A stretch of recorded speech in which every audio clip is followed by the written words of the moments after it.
Hello and welcome to the summary of the first part of the Kolping video editing webinar, where we will be learning about the software called DaVinci Resolve 18.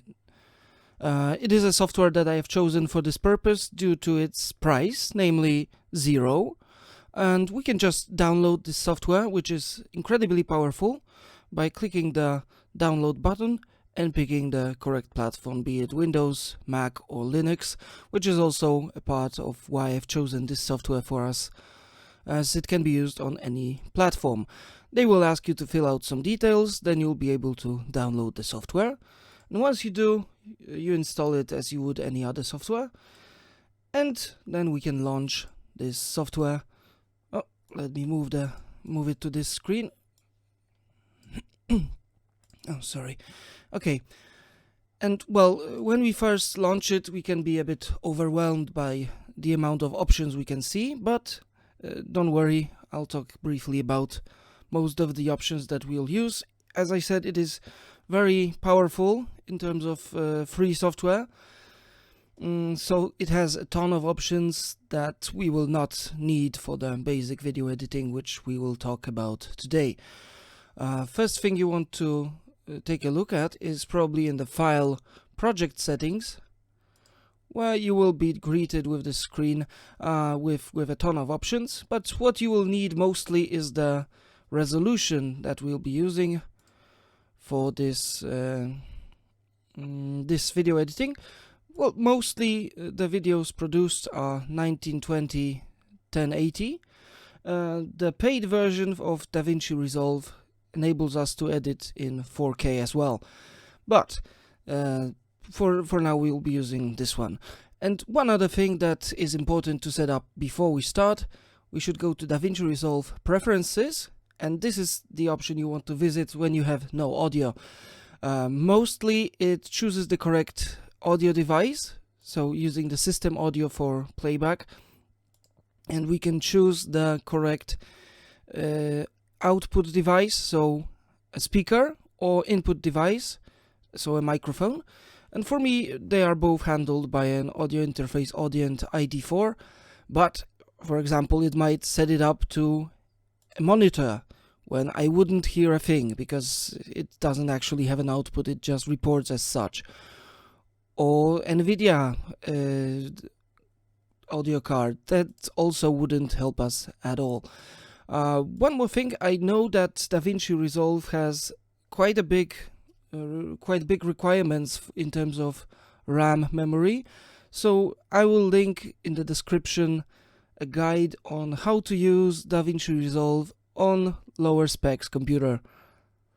There's no need to repeat the guy from that video, as he explained it quite clearly. Okay, so first we will talk about the main screens of DaVinci Resolve, which can be accessed from the panel at the bottom.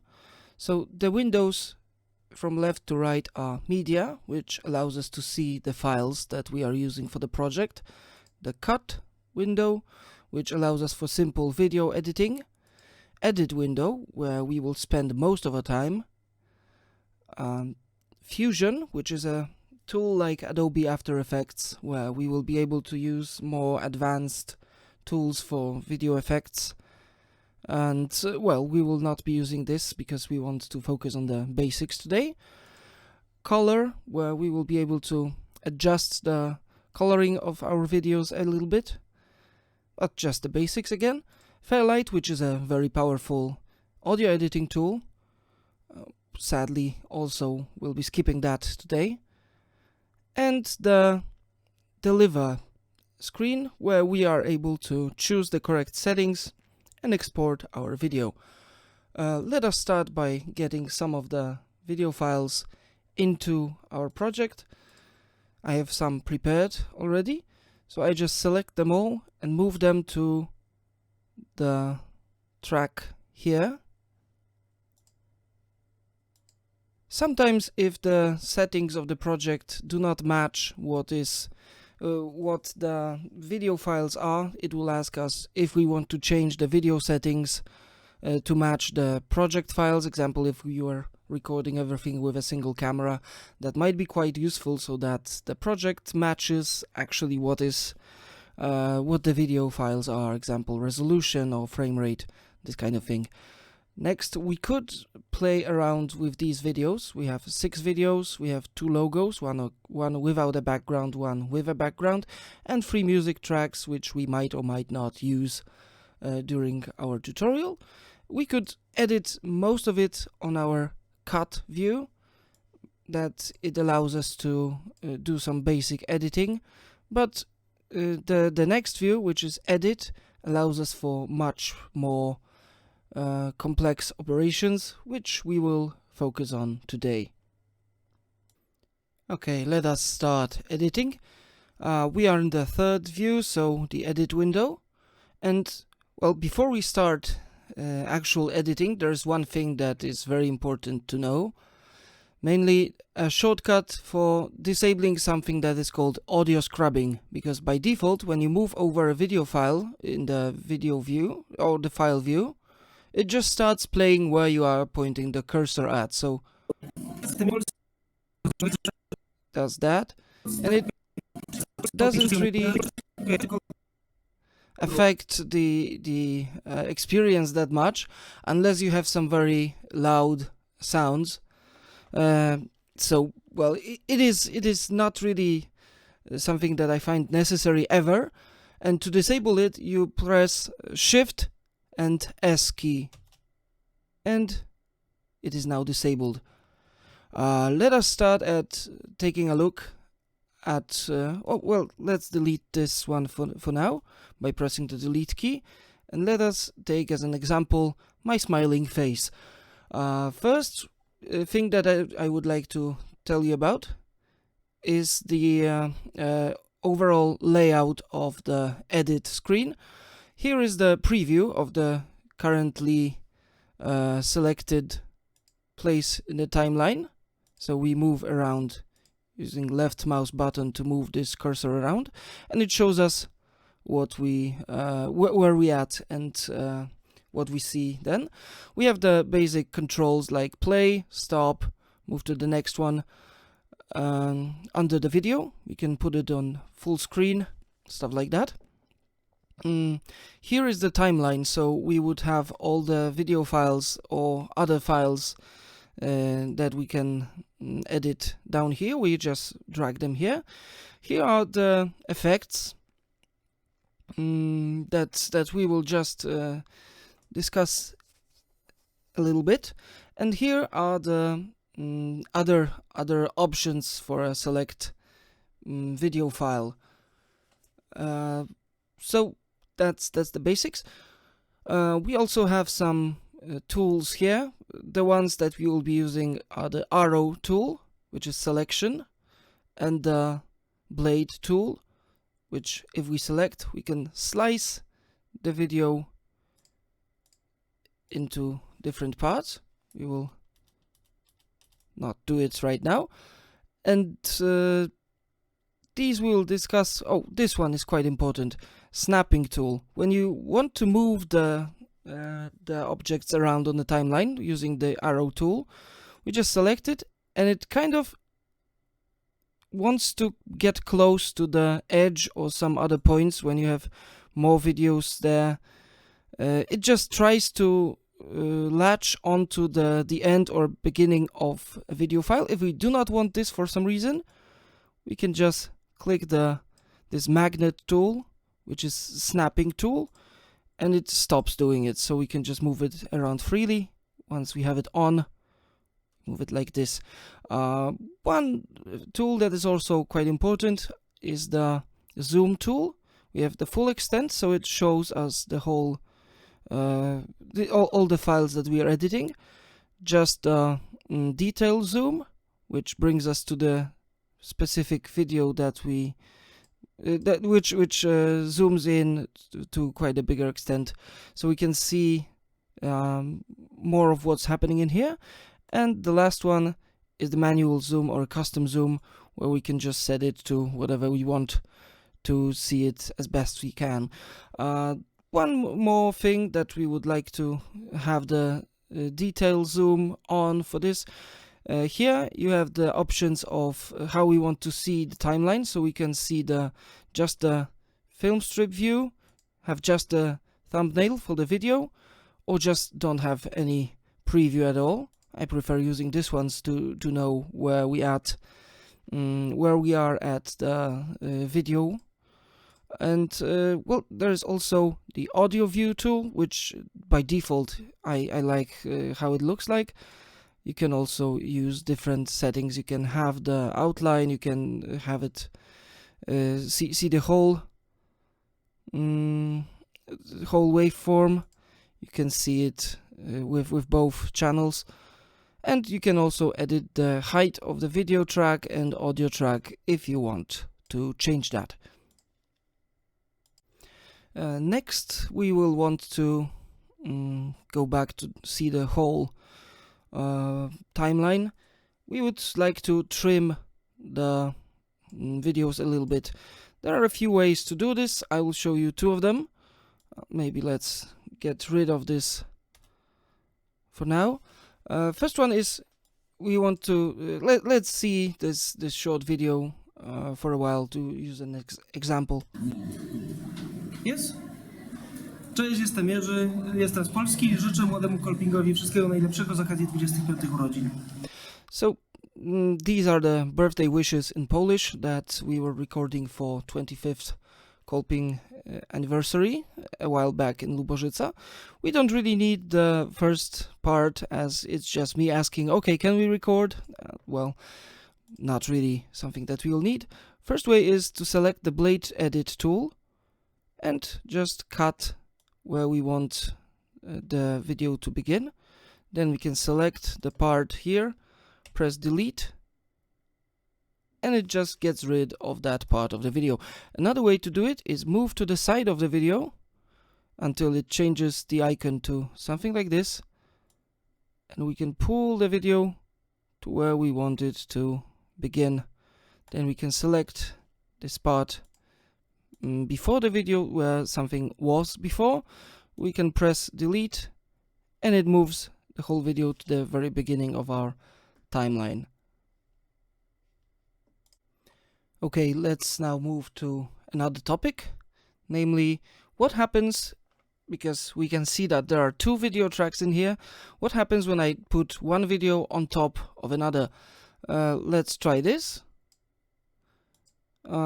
Well, we don't really need the sound. I'll show you how to change it in a little while, but first we have this video below this one. Let's see what happens. As you can see, the first one from the top has precedence, so it's played on top of the other.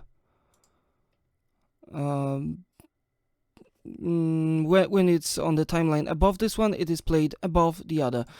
We can move to this option here, so if we select it, we have some options in here. We can change the zoom to, for example, half, and the position of this video, so it looks like this. And if we, for example, want to have one video with the other playing next to it, that's how you would do it. Not sure why you would do it, but it's possible for this use. Well, there is a lot of uses actually for that, so I'm not sure why I said that in such a manner. But yeah, there are some other options that we can use on these videos, but like flipping it horizontally, vertically, we can change the pitch of the video. Well, let's just say that it is possible, but we will not focus on that because, well, for this type of video it will just make for some bad choices. We don't really need to do any of that. So let's delete this. Oh, sorry. What I just did by mistake, I used the delete key to remove the video, and it actually removes everything in this part. that is starting and ending with this video if I press delete. So we don't want to use it. We want to use the backspace key instead for removing videos. That's just how it works by default. So let's stick with that. Well, let's get back to audio, which I said that we will discuss a little bit. As you can see, there are waveforms over here under the videos, and as you can see, those look quite a bit bigger than this one. So mine is recorded at a much higher volume than Heinz has recorded his. Let's play it to see what I'm talking about. Z okazji 25 urodzin. Ich bin der Heinz aus der Schweiz und ich wünsche... His is much more quiet, so we can rectify that by we can fix that by clicking normalize audio levels. Once we right click on the audio clip, normalize audio levels. Let's use the default value here, which is 9 decibels. Let's see if that helped. 25 urodzin.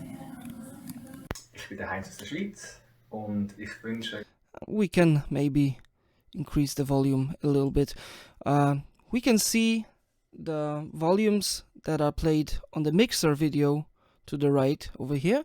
If we do not see any of the videos that I am seeing here, we can go to, I think it's in workspace. Yes, workspace, show panels in workspace, and we can disable the mixer. We can re-enable it. So show panel in workspace, mixer, and here we can see more advanced, well, not more advanced, it just shows something different. Let's play and take a look at the window to the right. Wszystkiego najlepszego z okazji 25 urodzin. So it moves to the part where it gets yellow, green, sometimes red. Najlepszego z okazji 25 urodzin. For most part, we want to keep the audio in the yellow part, maybe going to the red sometimes. Green is a bit too quiet. Yellow is quite right for most uses that we'll be doing here. Now let us put some music to the song. Let's pick this one at random. This one is downloaded from a free audio library. I'll post the links in the description as well. And we can see it is much bigger. Maybe let's move it a little bit so we can see it better. Much bigger in height than the others, so we can assume that it is much louder. Let's make it minus 20 decibels maybe. And let's play to see if we do not have it too loud, so that we can hear both the spoken voice and the music. Cześć, jestem Jerzy z Polski. Życzę Kolping Youth wszystkiego najlepszego z okazji 25 urodzin. Ich bin der Heinz aus der Schweiz. Okay, maybe something like this. We can then cut the audio to the correct length, move it around wherever we want to put Kolping it. Youth wszystkiego najlepszego z okazji 20. Just an example, doesn't really fit the video itself. Probably having the 25 audio urodzin. at around minus 20 to minus 30 is fine if we want to keep the spoken voice, because, well, I didn't say that. Audio 2 is the second track, audio 1 is the first track. We can also decrease the volume of the whole track by using this slider here. So now it will be much more quiet. Wszystkiego najlepszego z okazji 25 urodzin. Ich bin der Heinz aus der Schweiz und ich wünsche Kolping Youth alles Gute zum 25. Yeah, we can also change the volume like this. One more thing that we might want to do, for example, if we want to, let's get the music out of the way. Oh, sorry, wrong button. Let's get the music out of the way. And what if we want to make a part of a video volume lower, higher, just in a specific part? Well, we can use the blade tool here to cut the video into parts. Go back to the selection tool and change the volume just of this part, for example, like this. Then we can play. What's the best angle? Okay. Życzę Kolping Youth wszystkiego najlepszego z... as you can see, as the cursor moves through different parts, it changes the volume at which it plays the audio according to what we've said here. Okay, one more thing that we can discuss now is adding effects to the video. So let us make this audio part smaller, video part a little bit bigger. Let's go to the effects toolbox. So if we don't see it, we can go here, click the effects. Now that it's here, click on the titles. Maybe let's just use text because it allows for the most customization. Move it here, for example. There is the basic title, text, which is the default one. We can go to the options, so we click on it, change the text saying that this is Jerzy speaking. Let's make it just Jerzy. Maybe change the color to something different, like blue. Then we can either drag it to the correct place by hand on the screen and change the size like so, or we can again use the settings tool to change the zoom or position like this. We can also change some other options, like what do we have here? We can change the rotation angle if we want to do something different with the text. We can flip it for some reason. Now it's not very useful at the moment. Where was the tool for changing the background? It's here in the title screen. Oh, maybe this one is easier to use, where we can select it, change the font, change the color, change the size of the text, change the position as we did before. Settings is more general for the object of title. Changing the title itself would be here, so sorry for the confusion. We can also add a shadow example if we want to have a text that also has some shadow here so that it is easier to see. Maybe we can add a border to the text, which is very useful if we want to use, for example, the most common combination is white text and black border, or the other way around, so that if we have white or bright letters and a darker border, it is easily seen on any video background. Also, about the background, we can also add some background to the title screen. Oh, sorry, it jumped.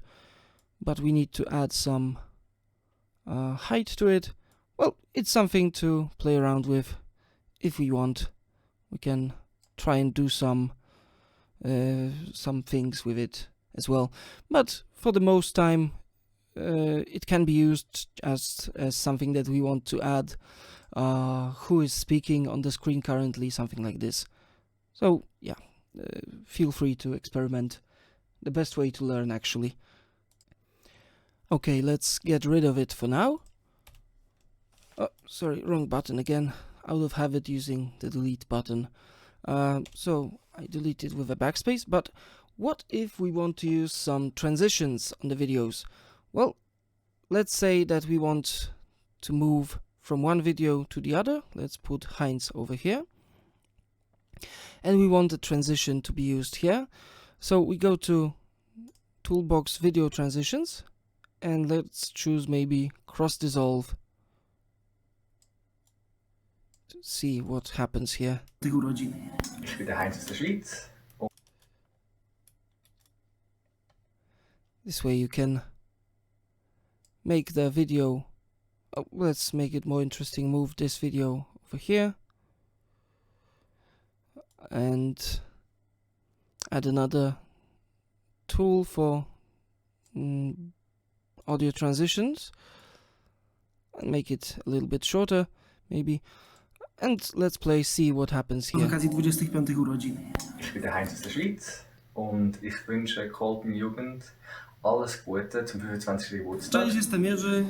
As we can see, we can just have one screen disappear and the other to appear Cześć, jestem Jerzy. after it.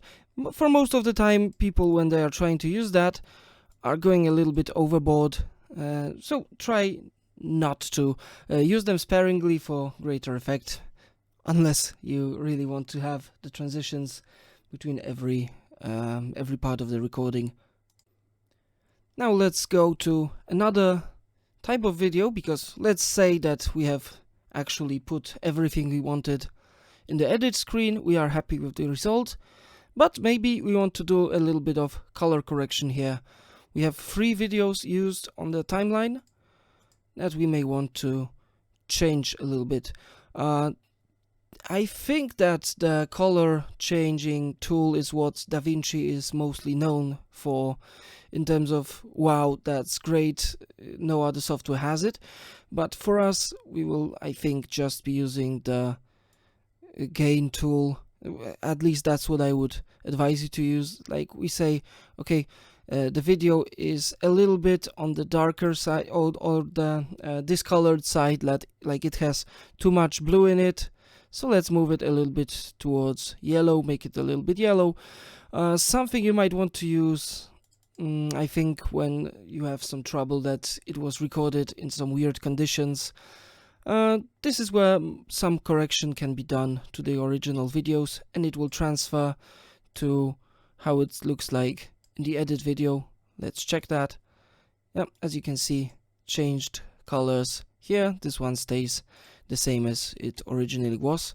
Double click to reset the settings here, and that would be it for the color overview. Feel free to experiment as always. Let's go to the last screen that we need to produce an actual video. Now that everything is ready, we click here on the space shuttle, and well, we're here.